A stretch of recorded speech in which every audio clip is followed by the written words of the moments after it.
రాష్ట్రంలో మరో 2.5 లక్షల మంది పేదలకు సొంతింటి కల నెరవేరనుంది. కూటమి ప్రభుత్వం రెండో విడత ఇళ్ల పంపిణీ కార్యక్రమంలో భాగంగా సోమవారం రాష్ట్ర వ్యాప్తంగా 1,00,000 టిట్కో ఇళ్లతో పాటు మరో 1.50 లక్షల గృహాలను లబ్దిదారులకు అందించనుంది.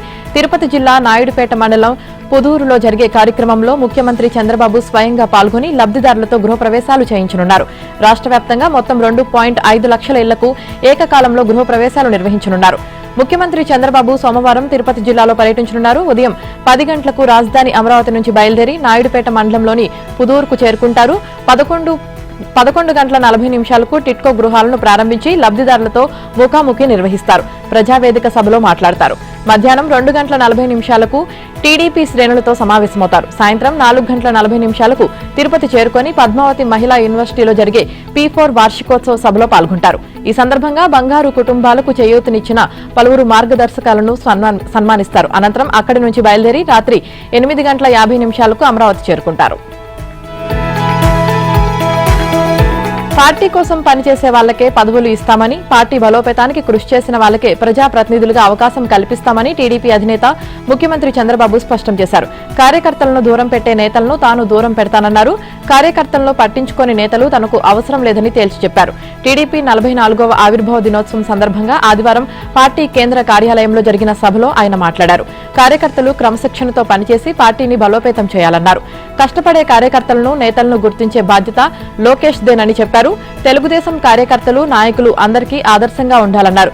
వ్యక్తిగత ప్రవర్తన మొదలుకొని ప్రతి అంశంలో టీడీపీ బ్రాండ్ నిలిపేలా వ్యవహరించాలని సూచించారు. ప్రజలతో మమేకం కావాలని, సమస్యలు పరిష్కరించాలని దిశానిర్దేశం చేశారు. కార్యకర్తల వల్లే మనం ఇక్కడ ఉన్నామని గుర్తు పెట్టుకోవాలి. పార్టీ గుర్తుపై ఎమ్మెల్యేలు, మంత్రులైన వాళ్లు దీనిని బాగా అర్థం చేసుకోవాలి. ప్రతి ఒక్కరూ పార్టీ సిద్ధాంతాలకు, విధానాలకు, క్రమశిక్షణకు కట్టుబడి ఉండాలి అని అన్నారు. ఇక 2024 ఎన్నికల్లో బీజేపీ, జనసేనతో పొత్తు పెట్టుకున్నాం. రికార్డులు బద్దలు కొట్టేలా విజయం సాధించాం. ఆర్థికంగా ఇబ్బందులు ఉన్నా కార్యకర్తలు కాలర్ ఎగరేసేలా పాలన అందిస్తున్నాం. దేశంలో ఎవరూ ఇవ్వని స్థాయిలో సామాజిక పెన్షన్లు ఇస్తున్నాం. సూపర్ 6 పథకాలను సూపర్ హిట్ చేశాం. డిఎస్సి, పోలీస్ రిక్రూట్మెంట్ ద్వారా ఉద్యోగాలు కల్పించాం. తాజాగా 10,000 పోస్టులతో జాబ్ క్యాలెండర్ ఇచ్చాం. ఇప్పటికే 6.28 లక్షల మందికి ఉద్యోగాలు కల్పించామని చెప్పారు. కార్యకర్తలే టీడీపీ బలం, బలగం. పార్టీ కోసం ప్రాణాలు ఇచ్చే దమ్ము, ధైర్యమున్న కార్యకర్తలు ఒక్క టీడీపీకే సొంతం. పార్టీ ఆవిర్భావం నుంచి నేటి వరకు పార్టీ కంచుకోటకు కాపలా కాస్తున్నది వారే. అందుకే నాకు ఈ కార్యకర్తలే అధినేతలు అని టీడీపీ జాతీయ ప్రధాన కార్యదర్శి మంత్రి లోకేష్ అన్నారు. తెలుగు జాతి కోసం జన్మించిన పార్టీ తెలుగుదేశం అని తెలిపారు. ఆదివారం టీడీపీ కార్యాలయంలో జరిగిన పార్టీ 44వ ఆవిర్భావ దినోత్సవ సభలో, ఆ తర్వాత ఉండవల్లి నివాసంలో పార్టీ సీనియర్ కార్యకర్తలకు ఇచ్చిన ఆత్మీయ విందులో లోకేష్ మాట్లాడారు. మానవత్వానికి మానవ రూపం ఎన్టీఆర్.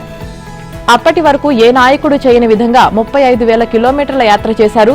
ప్రజా జీవితంలో తలమునకలైన ఎన్టీఆర్ తన కుమారులు బాలకృష్ణ, రామకృష్ణ పెళ్లిళ్లకు రాలేదు. పార్టీ ప్రారంభించిన 9 నెలల్లోనే అధికారంలోకి వచ్చిన చరిత్ర ఒక్క టీడీపీకే సొంతం.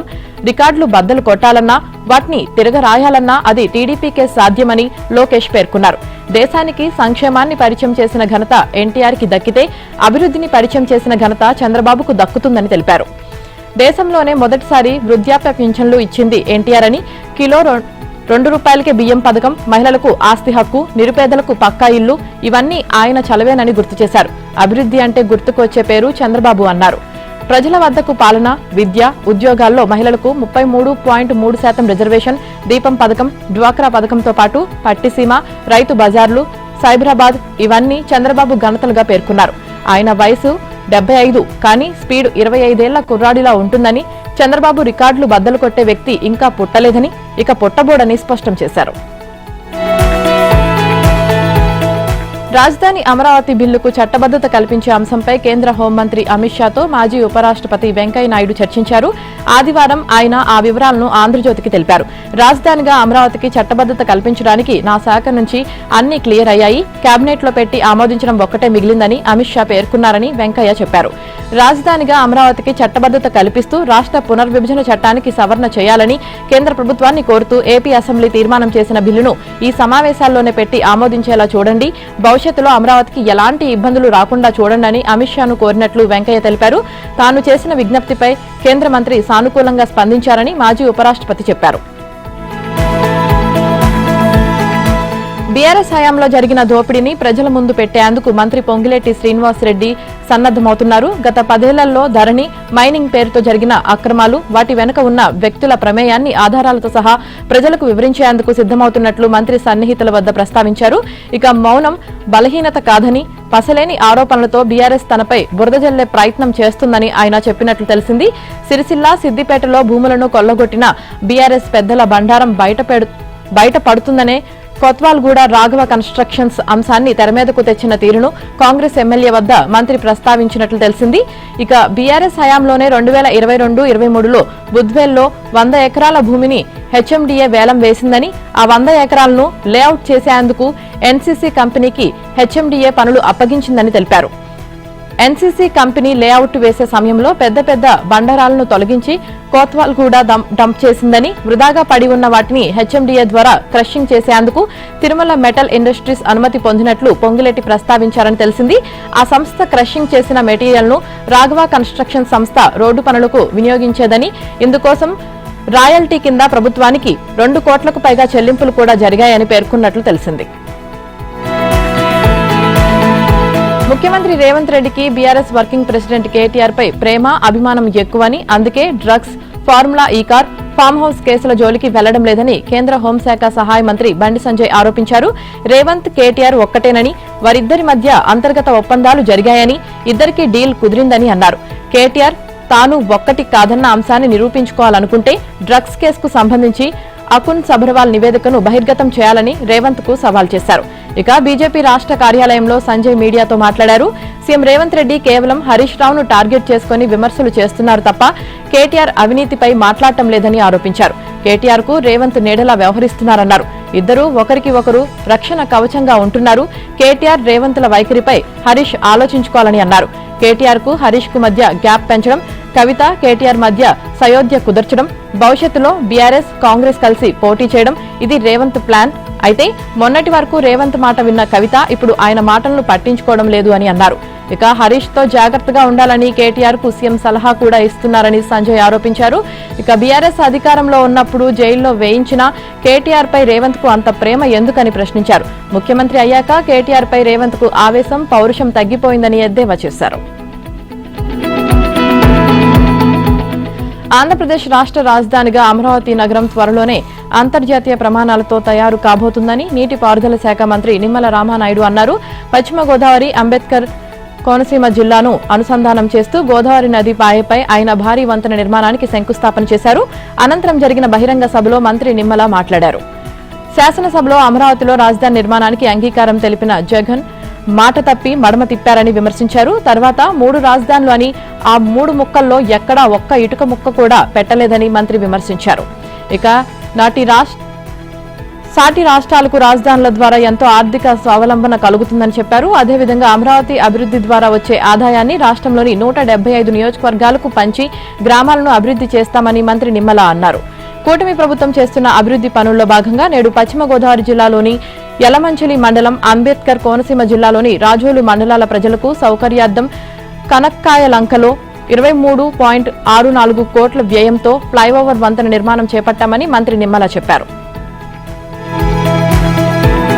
తెలుగుదేశం పార్టీ ఆవిర్భావ దినోత్సవాన్ని బెంగళూరు టీడీపీ ఫోరం ఘనంగా నిర్వహించింది. ఫోరం సభ్యులతో పాటు నగరంలోని పార్టీ అభిమానులు, కార్యకర్తలు పెద్ద సంఖ్యలో పాల్గొన్నారు. ఈ సందర్భంగా పార్టీ స్థాపకుడు నందమూరి తారక రామారావు దూరదృష్టి, తెలుగు ప్రజల ఆత్మగౌరవం కోసం పార్టీ ఏర్పాటు, గత 44 ఏళ్లలో పార్టీ చేసిన సేవలు, సంక్షేమ కార్యక్రమాలను స్మరించుకున్నారు.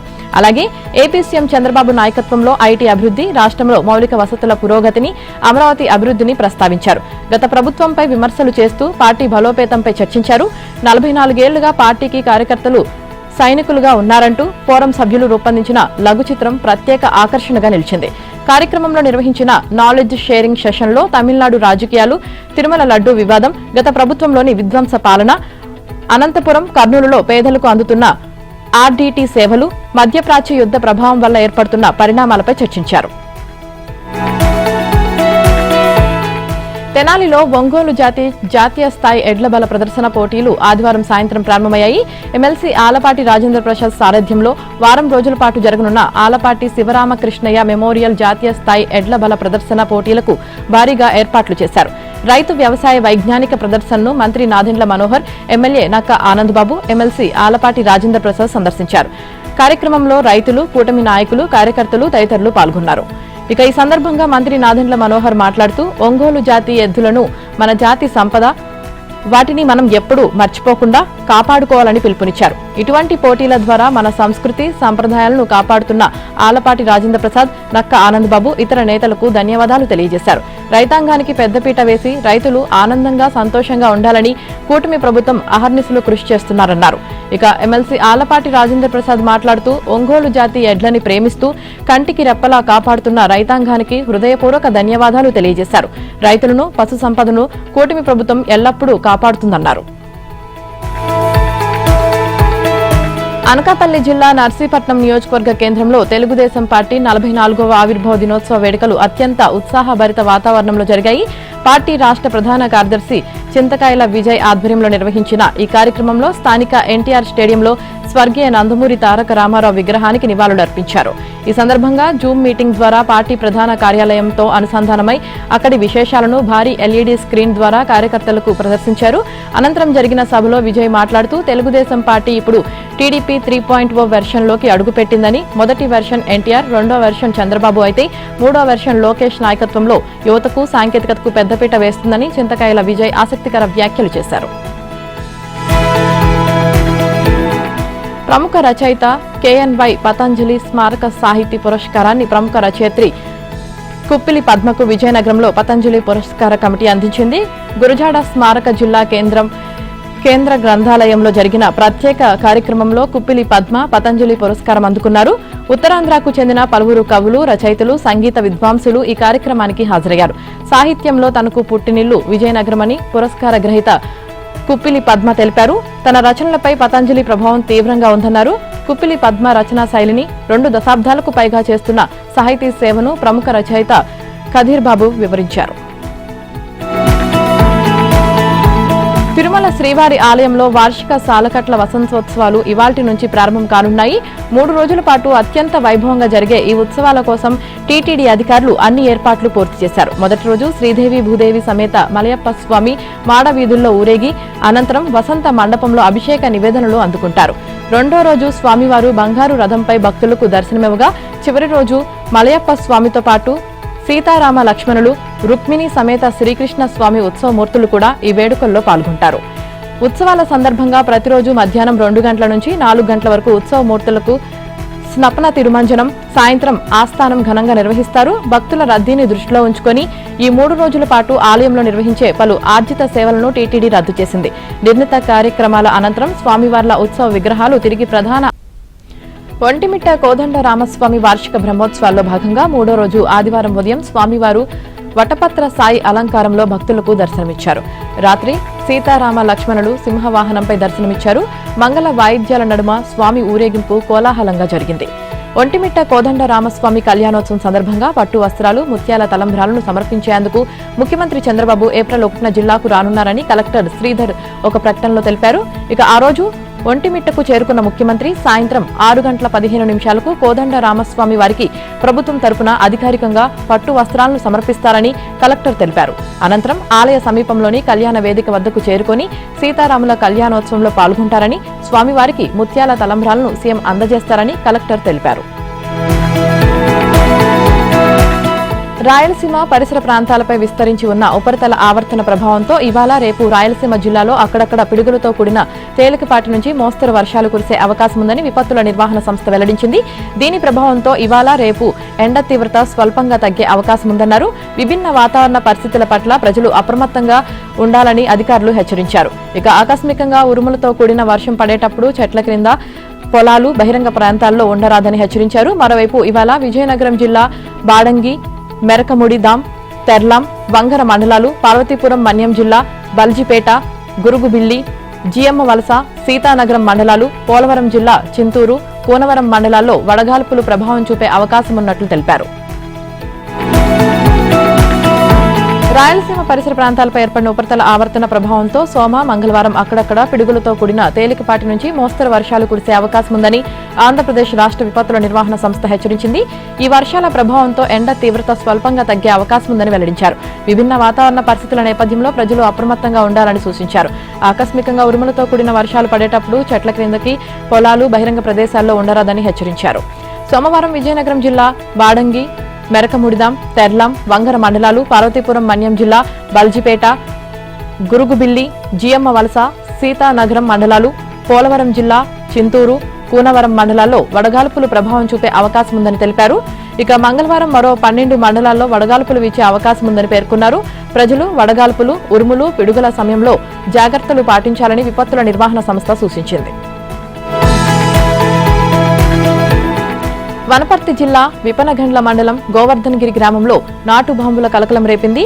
గ్రామానికి చెందిన జంగిడి పశువులను మేపడానికి చెరువు అలుగు సమీపంలో గోవర్ధన్ గిరి నుంచి గోపాల్ దిన్నె వెళ్లే బాటలో మేకల శేఖర్ ఒక చెట్టుపై ఉన్న కవర్లో ఏంటి అని చూడటంతో తెల్లగా రౌండ్ మాదిరిగా 9 బాంబులు ఉండడంతో వాటిని తీసి రాళ్లపై వేయడంతో ఒక్కసారిగా పెద్ద శబ్దంతో పేలింది. చేతిలో కవర్ను విసిరే క్రమంలో పేలిపోవడంతో మేకల శేఖర్కు గాయాలయ్యాయి. అతని ఎడమ చేతిలో పేలడంతో చేతి చింద్రమైంది. వెంటనే 108లో అంబులెన్స్లో ప్రాథమిక ఆరోగ్య కేంద్రం విపనగండ్లకి తరలించారు. పరిస్థితి విషమంగా ఉండడంతో మెరుగైన ట్రీట్మెంట్ నిమిత్తం హైదరాబాద్ గాంధీ ఆసుపత్రికి తరలించారు. మిగతా 8 బాంబులను పక్కనే ఉన్న చెరువులో వేశామని రాముడు తెలిపారు. ఒక్కరిని అదుపులోకి తీసుకుని పోలీసులు విచారణ చేపట్టారు.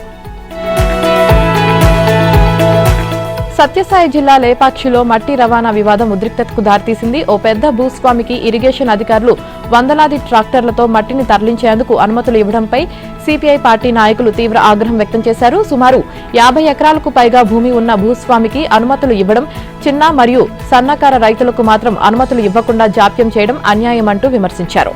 2 రోజులుగా జరుగుతున్న మట్టి రవాణాపై పలుమార్లు అధికారులకు ఫిర్యాదు చేసినప్పటికీ ఎటువంటి చర్యలు తీసుకోలేదని ఆరోపించారు. దీంతో ఆగ్రహించిన సిపిఐ నాయకులు స్వయంగా రంగంలోకి దిగి మట్టి తరలిస్తున్న ట్రాక్టర్లను అడ్డుకొని వెనక్కి పంపించారు. ఈ ఘటనతో అక్కడ ఉద్రిక్త పరిస్థితులు నెలకొన్నాయి. చిన్న రైతులకు ఒక న్యాయం, పెద్ద భూస్వాములకు మరో న్యాయం ఎందుకంటూ సిపిఐ నాయకులు పశ్చిమ బెంగాల్ అసెంబ్లీ ఎన్నికల్లో పోటీ చేసే 284 మంది అభ్యర్థులను కాంగ్రెస్ పార్టీ ఆదివారం నాడు ప్రకటించింది. బహరంపూర్ అసెంబ్లీ నియోజకవర్గం నుంచి పార్టీ సీనియర్ నేత, మాజీ విపక్ష నేత అధీర్ రంజన్ చౌదరి పోటీ చేస్తున్నారు. ఇటీవల కాలంలో పలు సందర్భాల్లో అసెంబ్లీ ఎన్నికల్లో పోటీ చేయాలనుకుంటున్నట్టు ఆయన చెప్పారు. మాలతీపూర్ నుంచి మరో కీలక నేత, ఇటీవలే కాంగ్రెస్ లో చేరిన మాజీ ఎంపీ మౌసం నూర్ పోటీ చేస్తున్నారు. ముఖ్యమంత్రి మమతా బెనర్జీ పోటీ చేస్తున్న భవానీపూర్ నుంచి కాంగ్రెస్ అభ్యర్థిగా ప్రదీప్ ప్రసాద్ పోటీ చేస్తున్నారు. ఢిల్లీలో శనివారం నాడు జరిగిన పార్టీ సెంట్రల్ ఎలక్షన్ కమిటీ సమావేశంలో అభ్యర్థుల తుది జాబితాను ఖరారు చేశారు.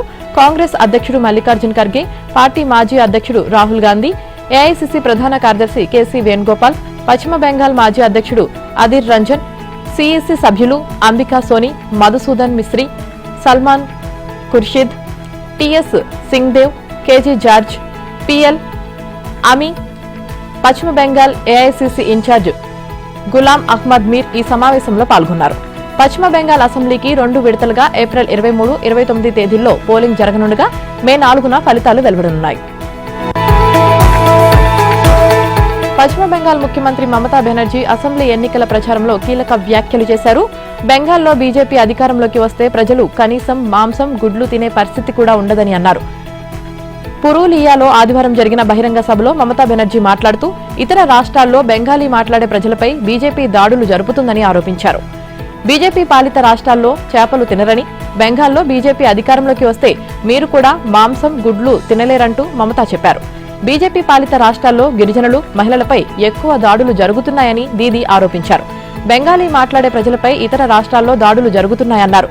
మనం ఎప్పుడూ అణిచివేతకు పాల్పడలేదని మమతా బెనర్జీ అన్నారు. బెంగాల్లో సాగిస్తున్న పోరాటాన్ని రాబోయే రోజుల్లో ముందుకు తీసుకువెళ్తామని, ప్రజల ఆశీర్వాదంతో బెంగాల్లో గెలిచి రేపు ఢిల్లీలో సైతం గెలుపు సాధిస్తామని మమతా బెనర్జీ ధీమా వ్యక్తం చేశారు. ఢిల్లీని సాధించేంత వరకు ప్రజలకు ప్రశాంతత ఉండదని, వాళ్లు బీజేపీ ఎన్ని దాడులు జరిపినా గెలుపు బెంగాల్దేనని అన్నారు. టీఎంసీ అన్ని మతాల విశ్వాసాలను గౌరవిస్తుందని, పార్టీ తరపున ఎవరు అభ్యర్థిగా నిలబడ్డారనేది చూడవద్దని, అన్ని చోట్ల తానే అభ్యర్థినని మమతా బెనర్జీ అన్నారు. సంక్షేమ పథకాల అమలులో తమిళనాడు అన్ని రాష్ట్రాల కంటే ముందుందని డీఎంకే అధ్యక్షుడు ముఖ్యమంత్రి ఎంకే స్టాలిన్ చెప్పారు. రైతులు, మహిళలు, యువతతో సహా అన్ని వర్గాలకు సంక్షేమ పథకాలను మరింత విస్తరించనున్నట్లు తెలిపారు. కలైజ్ఞర్ మహిళా రీతి యోజన పథకం కింద ప్రతి నెల 2,000, పుదుమై పెన్, తమిళ పుదుల్వాన్ పథకాల కింద ప్రతి విద్యార్థికి నెలకు 1,500 చొప్పున ఆర్థిక సాయం అందిస్తామని హామీ ఇచ్చారు. సీఎం బ్రేక్ఫాస్ట్ స్కీమ్ను 8వ తరగతి వరకు విస్తరించనున్నట్లు చెప్పారు. డీఎంకే ఎన్నికల మేనిఫెస్టోను ముఖ్యమంత్రి విడుదల చేశారు. ద్రవిడ పాలన నమూనా కింద సంక్షేమ పథకాల అమలులో తమిళనాడు లీడింగ్ స్టేట్ గా ఉందని, ప్రజల మద్దతుతో డీఎంకే 7వసారి కూడా అధికారంలోకి రానుందని స్టాలిన్ ధీమా వ్యక్తం చేశారు. ఏ రాష్ట్రంలోనూ లేనంతగా తమిళనాడులో సంక్షేమ పథకాలు గ్రాండ్ సక్సెస్ అయ్యాయని చెప్పారు. తమ ప్రభుత్వం తిరిగి అధికారంలోకి రాగానే రైతులకు మీటర్లు లేకుండా ఉచిత పంపులు ఏర్పాటు చేస్తామని, వృద్ధాప్య పెన్షన్లు 2,000కు, దివ్యాంగుల పెన్షన్ను 2,500కు పెంచుతామని చెప్పారు. మహిళలకు నెలవారీ ఆర్థిక సాయాన్ని 1,000 నుంచి 2,000కు పెంచుతామని, అర్హత కలిగిన మహిళా స్వయం సహాయక గ్రూపులకు 5 లక్షల వరకు కొలేటరల్ ఫ్రీ బ్యాంక్ లోన్లు సబ్సిడీతో అందిస్తామని హామీ ఇచ్చారు. ముఖ్యమంత్రి హెల్త్ ఇన్సూరెన్స్ స్కీమ్కు సంబంధించి వార్షిక ఆదాయ పరిమితిని 5 లక్షలకు, కవరేజ్ను 10 లక్షలకు పెంచుతామని భరోసా ఇచ్చారు. అస్సాంలో కాంగ్రెస్ పార్టీ అధికారంలోకి వస్తే మహిళలకు నెలవారీ నగదు బదిలీతో పాటు వారు వ్యాపారం చేసుకునేందుకు, వ్యాపార విస్తరణకు అదనంగా 50,000 సాయం చేస్తామని ఆ పార్టీ జాతీయ అధ్యక్షుడు మల్లికార్జున్ ఖర్గే తెలిపారు. మహిళలకు నగదు బదిలీ సహా 5 హామీలను ఆయన ప్రకటించారు. లఖింపూర్ జిల్లా నౌభోయిచాలో ఆదివారం నాడు జరిగిన ఎన్నికల ప్రచారం సభలో ఖర్గే పాల్గొన్నారు. మహిళా సంక్షేమంపై దృష్టి పెడతామని, అందరికీ ఆరోగ్య సంరక్షణ, భూమి హక్కులు కల్పించడం, జుబిన్ గార్గ్ మృతి కేసులో న్యాయం చేయడం వంటివి పార్టీ ప్రధాన హామీలుగా ఖర్గే చెప్పారు. తమ పార్టీ అధికారంలోకి వస్తే అన్ని కుటుంబాలకు 25 లక్షల క్యాష్లెస్ హెల్త్ ఇన్సూరెన్స్ కల్పిస్తామని, 10 లక్షల మంది మూలవాసులకు శాశ్వత భూమి పట్టాలు ఇస్తామని, రాష్ట్రంలోని సీనియర్ సిటిజన్లకు 1,250 చొప్పున నెలవారీ పెన్షన్లు ఇస్తామని భరోసా ఇచ్చారు. కాంగ్రెస్ అధికారంలోకి వచ్చిన 100 రోజుల్లోనే జుబిన్ గార్గ్ మృతి కేసులో న్యాయం చేస్తామని చెప్పారు. ఇక రాష్ట్రంలోని బీజేపీ ప్రభుత్వం అవినీతిలో కూరుకుపోయిందని ఖర్గే విమర్శలు గుప్పించారు. బీజేపీ డబుల్ ఇంజన్తో అస్సాంను లూటీ చేసి తమ నాయకులు, కుటుంబాల ఖజానాలు నింపుతుందన్నారు. హిమంత్ బిస్వ శర్మను నకిలీ సీఎంగా ఆయన పేర్కొన్నారు. సర్బానంద్ సోనోవాల్ నాయకత్వంలో బీజేపీ 2021 అసెంబ్లీ ఎన్నికల్లో పోటీ చేసిందని, అయితే గిరిజనుడైన సోనోవాల్ను తొలగించి సీఎం పదవిని శర్మ చేపట్టారని ఖర్గే ఆరోపించారు. భారతీయ రైల్వే శాఖ ప్రయాణికుల ఆరోగ్యం, సామాజిక బాధ్యతను దృష్టిలో ఉంచుకొని మరో కీలక నిర్ణయం తీసుకుంది. దేశవ్యాప్తంగా ఉన్న రైల్వే స్టేషన్స్, ప్లాట్ఫామ్, రైల్ బోగీలపై మద్యం, పొగాకు ఉత్పత్తులు, గుట్కా, సిగరెట్ల ప్రకటనలు పూర్తిగా నిషేధిస్తూ రైల్వే శాఖ అధికారిక ఉత్తర్వులు జారీ చేసింది. సిగరెట్లు, బీడీలు, గుట్కా వంటి పొగాకు ఉత్పత్తులతో పాటు అన్ని రకాల మద్యపాన బ్రాండ్ల ప్రకటనలు ఇకపై రైల్వే స్టేషన్లోని డిజిటల్ స్క్రీన్లు లేదా హోర్డింగులపై కనిపించవు. ఈ నిషేధం కేవలం ప్రత్యక్ష ప్రకటనలకే కాకుండా పరోక్షంగా ఇచ్చే సరోగ్రేట్ అడ్వర్టైజింగ్ పై కూడా వర్తిస్తుందని రైల్వే శాఖ పేర్కొంది. చాలా కంపెనీలు తమ మద్యపాన బ్రాండ్ల పేరుతో సోడా, మ్యూజిక్ సీడీలు, డ్రింకింగ్ వాటర్ పేరుతో పరోక్షంగా ప్రచారం చేసుకుంటున్నాయి. ఇప్పుడు రైల్వే శాఖ అటువంటి పరోక్ష ప్రచారాలను కూడా అనుమతించబోమని స్పష్టం చేసింది. రైల్వే స్టేషన్లు ప్రతిరోజు కోట్ల మంది ప్రజలు, ముఖ్యంగా యువత, పిల్లలు రాకపోకలు సాగించే ప్రదేశాలు కాబట్టి అక్కడ ఇటువంటి హానికరమైన అలవాట్లను ప్రేరేపించే ఫోటోలు, వీడియోలు ఉండడం వారిపై ప్రతికూల ప్రభావం చూపుతుందని ప్రభుత్వం భావించింది. ఈ నూతన నిబంధనలను ఉల్లంఘించే అడ్వర్టైజింగ్ ఏజెన్సీలపై రైల్వే శాఖ కఠిన చర్యలు తీసుకోనుంది. ఇప్పటికే ఉన్న పాత ఒప్పందాల గడువు ముగిసిన వెంటనే కొత్తగా ఎటువంటి ప్రకటనలు తీసుకోకూడదని అన్ని జోన్లకు ఆదేశాలు అందాయి. ఈ నిర్ణయం వల్ల రైల్వేకు కొంత ఆర్థిక నష్టం వాటిల్లినప్పటికీ దానిని ఇతర వాణిజ్య బ్రాండింగ్, డిజిటల్ అడ్వర్టైజింగ్ మార్గాల ద్వారా భర్తీ చేయాలని అధికారులు యోచిస్తున్నారు.